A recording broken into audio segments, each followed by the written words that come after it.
A clerk in a convenience store is being held up at gunpoint by two armed robbers. Suddenly, the clerk presents his own pistol, fires a bunch of shots, sends one robber to the floor and the other to flight, and the clerk himself flees for safety. Well done. But then the clerk comes back and fires two more anchor shots into the robber laying on the floor. Can these last two shots be lawful self-defense? Let's talk about it. I am, of course, attorney Andrew Branca at Law of Self-Defense, and for those of you who stay to the end, I'll share with you how you can get a free copy of our best-selling book, The Law of Self-Defense Principles, your handbook to being hard to convict if you're ever compelled to use force in defense of yourself, your family, or your property. Let's dive in. We have the surveillance video of this robbery and defense against the robbery captured by the store's camera, so let's run through that once from start to end, and then we'll break it down. You'll see the store clerk, who is the main character, in the lower right of the screen. He'll be the one that goes to his defensive pistol. The two robbers are obvious on camera. You might notice in the background there's another clerk also being victimized in the robber, way in the background at the top, but we can largely ignore him for purposes of our discussion here. Now, I want you to watch in particular for the pair of anchor shots that come out of the lower left of the video at the very end, after the clerk has fled and then returned. Okay, let's roll the film.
Okay, so before we get to the anchor shot issue, there were a couple of other things worth noting about the shooting event. First, notice that the clerk waited until the robbers were distracted before going to his gun and effectively began shooting them in the back. Is there anything wrong with shooting armed robbers in the back? No. You're allowed to use deadly defensive force to stop an imminent threat of unlawful deadly force harm, and an armed robbery in progress certainly qualifies as that. These guys weren't fleeing down the street after a concluded robbery. They were still engaged in robbery, in the moment, armed robbery, and were a continuing imminent threat of unlawful deadly force harm. Second, did you notice that the clerk cycled his pistol before he fired? I'll play that bit of video again. In fact, I'll loop it twice. See if you can hear the click-clack sound as he has both hands in front of him at the center line of his body. You can't see it from the camera, but that's where his hands have to be. And he apparently cycles the slide. Listen for the click-clack.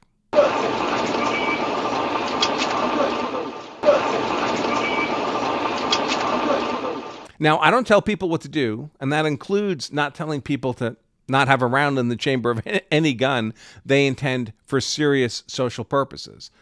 Some people seem more comfortable with an empty chamber and a loaded magazine, knowing that they'll have to cycle the slide before the gun is ready to go. That's their choice. It's a free country.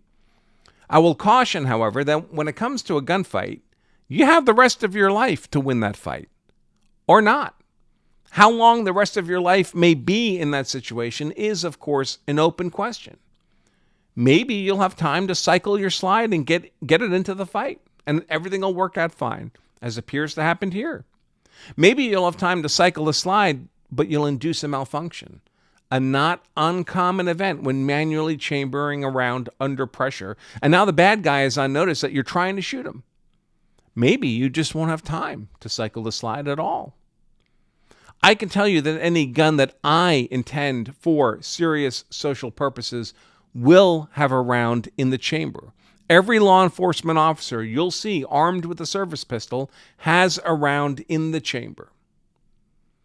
Third, did you notice that the clerk fired all but those last couple of anchor shots, shooting with only one hand on the gun and the other hand, a support hand, just kind of waving around doing nothing? Let's take a look at that part of the clip again.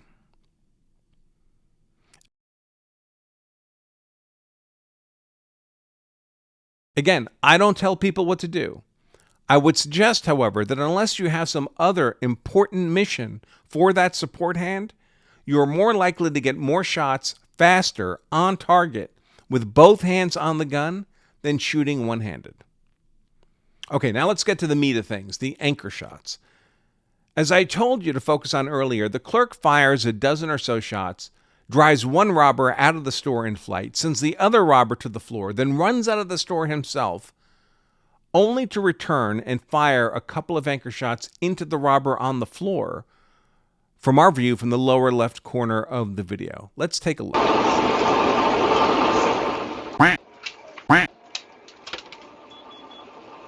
Did you notice, by the way, that when he fired the anchor shots, the clerk this time put both hands on the gun? Check it out. Here's a close-up.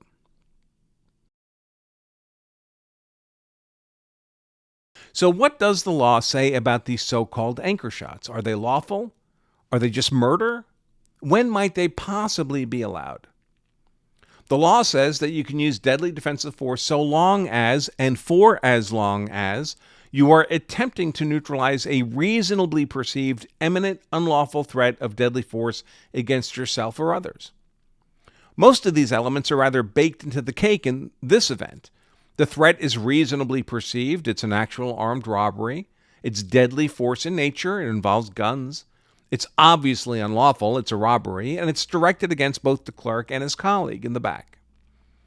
The key variable element here, however, is imminence. Imminence can be thought of as a window. It opens and closes. Initially, things are normal. Life, there's no imminent threat going on. There's no justification for defensive force. We just go about our day. Then a threat presents itself. And assuming the other elements of use of force are satisfied, the window of imminence has opened. Eventually, however, the threat resolves. Either you solve the problem, or the problem solves you, or the threat flees, or whatever. The threat ends. You are only privileged to use defensive force while that window of imminence is open. Before the threat, obviously there's nothing to defend against. After the threat is no longer imminent, however, your privilege to use defensive force, which might have existed a moment ago, also ends. If you use force after the window of imminence is closed, that use of force is no longer legally justified. It's just an unlawful use of force, and you bear criminal and civil liability for both the use of unlawful force and the consequences. Now, this is not usually a circumstance in which you fire a rapid series of, say, 4 quick shots. Blam, blam, blam, blam. And the prosecution says they'll give you the first 3 shots, but the 4th shot is murder. There's a normal reaction time involved in both initiating force in self-defense and also ending force in self-defense. A 4th shot that's fired within a half second or a second of a 3rd shot that was lawful will almost certainly also be lawful. Even if a slow motion review of the action would have showed the 4th shot was not actually necessary. Where people get in trouble is when there's a pause in the action. And during that pause, the defender should have reasonably observed that the window of imminence had closed, that the threat had been neutralized. And then they shot again. This happens not uncommonly. And the legal rule is that this kind of anchor shot, fired after the threat had clearly been neutralized, cannot be justified as lawful self-defense and is simply a criminal use of force. An example of this occurred in 2009 in Oklahoma City when pharmacist Jeremy Ersland fought off 2 armed robbers in his store, a confrontation captured on the store's surveillance video, which I'll share with you right now. What we'll see is 2 armed robbers come into the pharmacy through the door in the lower left of the video. They'll exchange gunfire with the armed pharmacist. Would that be called an armed assist? And one of the robbers is dropped to the floor as the other one runs away. Ursland, the pharmacist, briefly chases the fleeing robber outside. Not a very prudent thing to do. then returns to the pharmacy where the second robber is laying unconscious on the floor. At that point, the pharmacist walks to the back of the pharmacy, retrieves a second gun, returns to the front of the pharmacy, stands over the unconscious robber laying on the floor, and shoots him again 5 more times. Let's take a look at that video.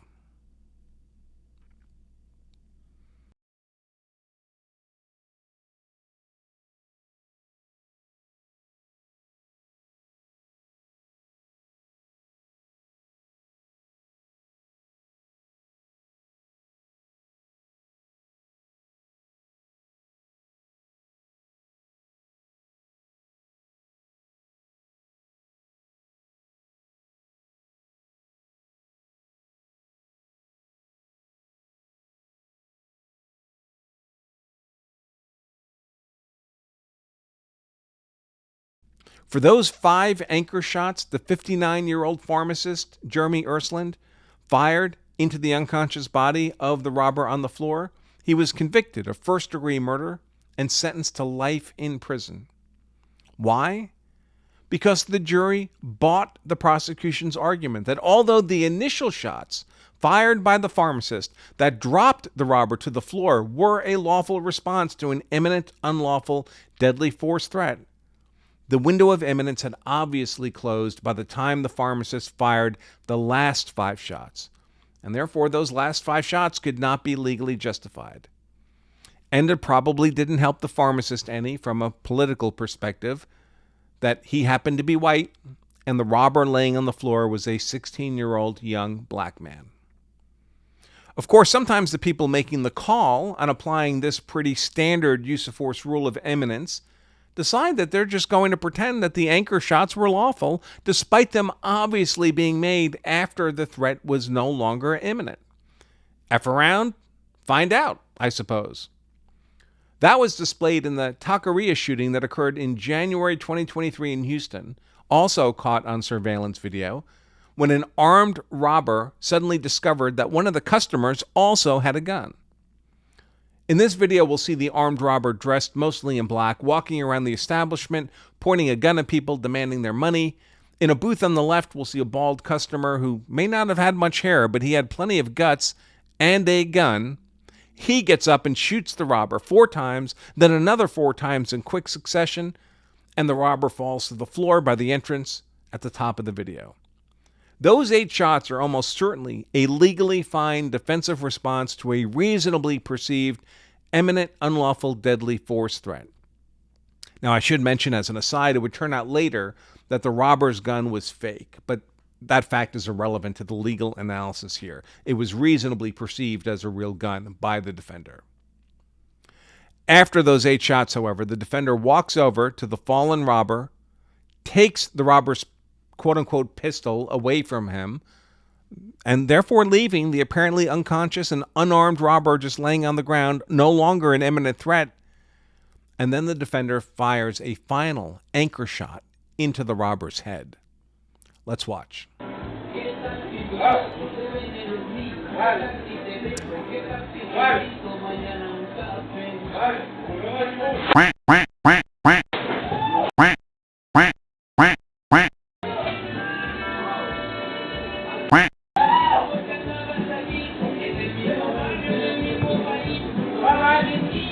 For those of you who might want to argue, well, for all the defender knew, the robber could have had some other weapon, again, speculation is not a legal defense. You're not allowed to assume that another person is armed. The robber presented with one weapon, that one weapon was secured, and then the defender fired the anchor shot into the head. Clearly, if we follow the black letter of the law, that final shot to the head of the apparently unconscious and unarmed robber cannot be legally justified because the robber is no longer presenting as an imminent threat, and the defender who disarmed him would necessarily know this. He took the gun away. Nevertheless, when this case was presented to a Houston grand jury, almost a year exactly after the shooting, the grand jury declined to indict the defender in this case. That's not really a result of proper legal analysis, applying the black letter of the law to the facts of the case. That's the result of that Houston grand jury just deciding that this particular robber effed around and found out. And they weren't going to lock up this particular defender over that robber's poor judgment. That doesn't mean what the defender did was either legal or the smart play. You could do the same thing in the same town and end up getting indicted by a grand jury and getting charged and prosecuted, convicted, and sentenced to the rest of your life in prison, like Jeremy Ursland.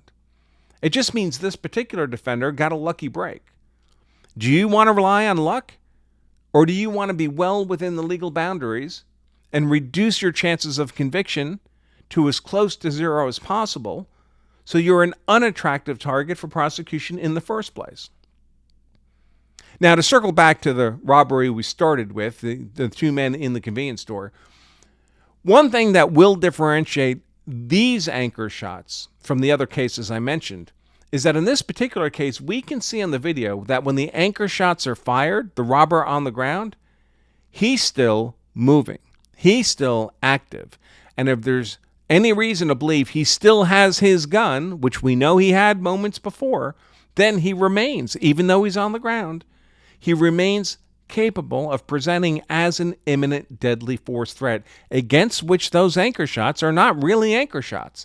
They're simply defensive shots against someone who's reasonably perceived as presenting as a continuing imminent unlawful deadly force threat, making those final two shots in this particular robbery simply lawful self-defense.